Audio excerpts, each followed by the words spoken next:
Ô, Heavy, me diz uma coisa. Você entrou nesse universo muito cedo, né? Jovem. Você nasceu em Brasília, mas você entrou no universo da espiritualidade muito cedo. Como é que foi isso? Me conta um pouco. Como era a sua vida como jovem? Você tem certeza que você quer saber? Ah, eu quero, porque o Léo me conta um pouco dessa história. Eu quero saber da fonte inteira. Meus pais são de zona rural de Minas Gerais, divisa lá com a Bahia, que é uma das regiões mais pobres de Minas Gerais. E o pai do meu pai, com 11 filhos, todo mundo... 11 filhos. 11 filhos, todos no cultivo do café. E veio a famosa depressão mundial, que todo mundo teve que queimar o café e acabar com o café. Meu pai vai para uma cidadezinha pequena, chamada Inhapim. Uhum. Ele sai da zona rural e ele aprende a profissão de sapateiro. Minha mãe tinha até o 4º ano, falava-se antigamente, 4º ano do primário, né? Ensino fundamental. E minha mãe dava aulinha para as crianças serem alfabetizadas. E os dois hipercatólicos, como era o Brasil na época, né? Sim. O Brasil que a gente herda do Brasil colônia, quase que 100%. De muita católico, fé, né? Até porque era proibido ter qualquer outra religião no país. E meu pai, eles tiveram 4 filhos lá em Minas Gerais, nessa vida simples. Quando o Juscelino Kubitschek cria Brasília, o Brasil inteiro vai para lá pelo sonho do Eldorado. Meu pai e minha mãe foram. Uhum. E até ontem que eu falei com a minha mãe, meu pai já foi para o céu há alguns anos, mas quando eu falei com a minha mãe, até hoje o caminhão da mudança não chegou.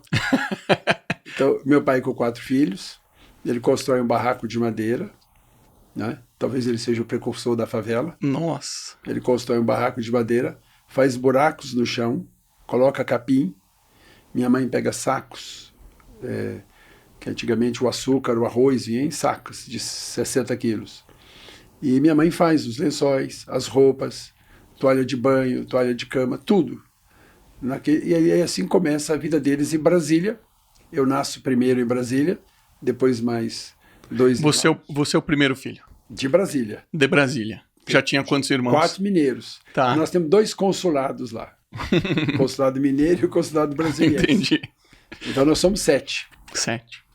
E foi assim que eu nasci. O barraco, a casa de madeira, não tinha água, não tinha luz, não tinha esgoto. De um lado da casa, que essa é um pouco até da sabedoria dos mais humildes, você tem um buraco onde você faz as necessidades e bem distante do outro lado, uma cisterna para tirar água. Tá. E a gente tirava a água para tomar banho, para fazer comida. Para minha mãe, quando cheguei em Brasília, pensou que poderia ser professora, né? Total. Não, mas ela foi para a escola, mas para ser faxineira. É mesmo. E ela era faxineira da escola, e no fim do período, ela lavava roupa para fora. Então, um dos serviços nossos era buscar as trouxas de roupa para minha mãe lavar. E meu pai... Desde pequenininho? Desde pequeno, desde criança. Ajudava em casa muito Desde cedo. quando eu entendo, por ter força física, eu carregava a trouxa de roupa. Sem reclamar? Naquela época não se reclamava. Não se reclamava, né? Tinha mais respeito pelos pais, de né? De verdade, O olhar, meu pai tinha o olho azul, que vai ser a cor do olho do Bernardo. O seu é muito claro. É verde o seu? O meu é verde, igual o do Léo também, né? É. E a Luísa, a minha nora, tem o olho azul. Vai dar bom aí, Léo. Um olho raro aí que vai sair. Vai dar um azul aí para relembrar meu pai. Então a gente... meu pai não conseguiu ter imediatamente a sapataria, porque exigia ter máquinas, todo aquele... Tinha um investimento. Ele foi engraxar sapato. E nós juntos. Na rua mesmo. Na rua. Ajudar. Na rua e tal. Aí a gente ia nos prédios em Brasília, porque quando Brasília foi construída, quem foi primeiro para lá foram os políticos, né? Uhum. Se encastelaram lá. E a gente ia debaixo dos prédios. Naquela época, eu estou falando de coisa de 50, 55 anos atrás. Então a gente entrava nos prédios, não tinha problema, batia na porta, tocava a campainha. O senhor tem um sapato para engraxar, para trocar sola, meia sola, saltinho. Você não tinha tênis, não existia tênis. É. Você até pintava os sapatos se a pessoa queria ir numa festa e combinar a roupa. Nossa. Aí meu pai comprou uma combizinha velha, tirou o banco do meio, olha, já começou a fazer o que já virou moda no mundo. Né? É verdade. Então, o banco traseiro da Kombi, ele sentava, tinha uma madeira, colocava os sapatos ali, e era uma sapataria ambulante. Ele ia andando debaixo dos prédios, a gente subia, pegava, e ele tinha um terreninho no Goiás, porque o Distrito Federal é dentro do Goiás. Uhum. E nesse pedacinho de terra, é que eu estou fazendo um resumê, tá? Meu pai começou a plantar. E ele tinha um ranchinho feito, que o pessoal chama taipa. Você faz o tijolo de barro, né, com o estrume da vaca, do boi, para dar a liga. Você constrói. E aí a gente ia fim de semana para esse local do Goiás, perto de uma cidade chamada Alexânia, Uhum. que para a gente era um paraíso, porque não existia shopping na época. Nós não tínhamos condição de nos divertirmos. Então lá era diversão. Subir nos pés de manga, subir nos pés de goiaba. O Léo herdou isso, por isso que ele é chamado de macaco. É sério mesmo? Eu já sabia desse apelido. É por causa disso que você gostava antes de subir em árvore? Porque quando eu era criança, a gente ia muito para o Goiás e eu subia com ele nas árvores. Ah, Então ele cresceu assim, subindo em árvores. E ele gostava de subir em árvores, os moleques botaram o apelido dele de cadê o Léo? Tá em cima da árvore. Parece um macaco, né? Então, aí isso é importante até para você entender um pouco da minha história. total, hoje. total. O que meu pai fazia? Como ele ia no fim de semana para ver o que ele tinha plantado, plantava arroz, plantava feijão, batata doce, todas essas coisas. Aí o pessoal da zona rural não tinha acesso à cidade. O que meu pai fazia então? Engraxava os sapatos. Essa lei, sem meu pai saber, é uma lei de Abraham Lincoln, que pegou os Estados Unidos quebrado e destruído. E ele disse assim, se você gastar mais do que ganha, você não prospera. E se ao gastar menos do que ganha, você não poupar, não prosperará também. E aí o que meu pai fez então? Meu pai engraxava o sapato, e ele pegava o mínimo para a subsistência nossa.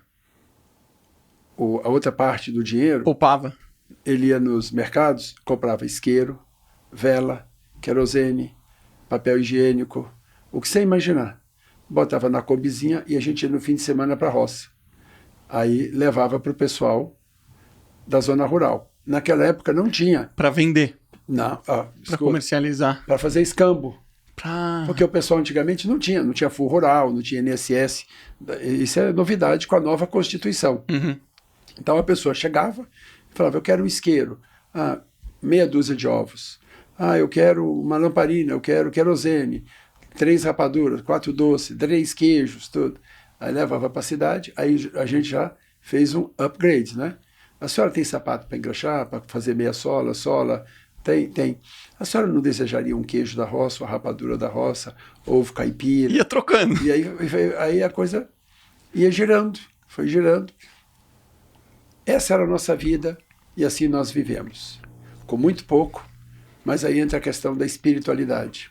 Meu pai e minha mãe, muito religiosos, educou a gente nisso, na fé católica, apostólica, romana, que é o que existia. E vocês frequentavam a igreja? Como é que vocês estudavam esse? Não, a gente tinha 2 opções, ir ou ir. Não tinha. Eram as 2 opções que ele dava pra gente. Com né? qual frequência vocês frequentavam? Olha, todos os domingos, Todos os domingos. obrigação. Então, meu pai entrava assim no banco da igreja, aí entravam todos os filhos e minha mãe fechava a porteira. Então não tem para onde sair. Né? E ele sempre perguntava para a gente, quando voltava para casa, então antes do almoço, a gente ia na missa da manhã, aí ele perguntava, qual foi o sermão? Qual foi o evangelho? Qual foi a mesmo? leitura? E ele era semi-alfabetizado. Ele obrigava a gente a assistir jornal, né? Era com Heron Domingues, Jornal Nacional. Genial. Era obrigado a assistir para ter...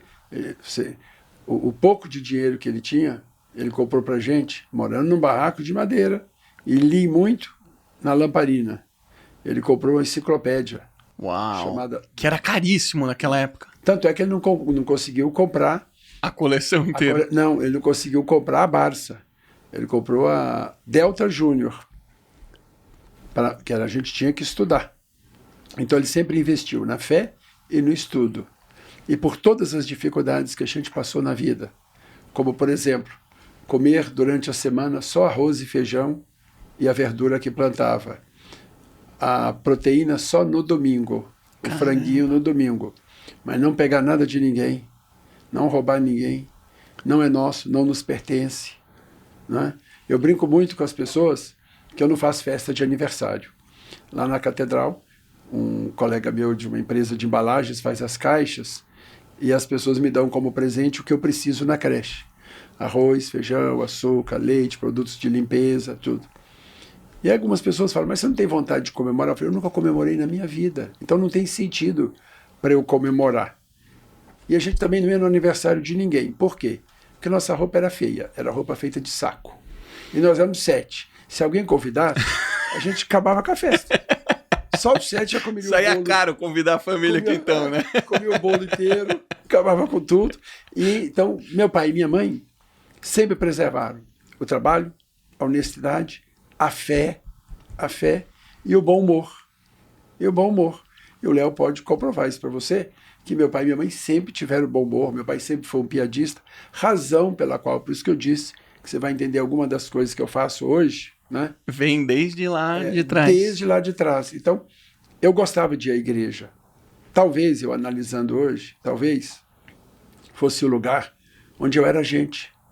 Porque na escola eu era o filho da servente. Na rua eu andava com um prato de queijo na cabeça, ou vendendo queijo, ou vendendo rapadura, ou vendendo galinha, ou engraxando sapato. Então, dentro da sociedade, ainda hoje, ainda mais naquela época, você não é ninguém. Você não tem nome. Você não é da família tal, da família tal. Você é o vendedor de rua, você é o engraxate, você... Mas ali na igreja eu sempre me senti bem.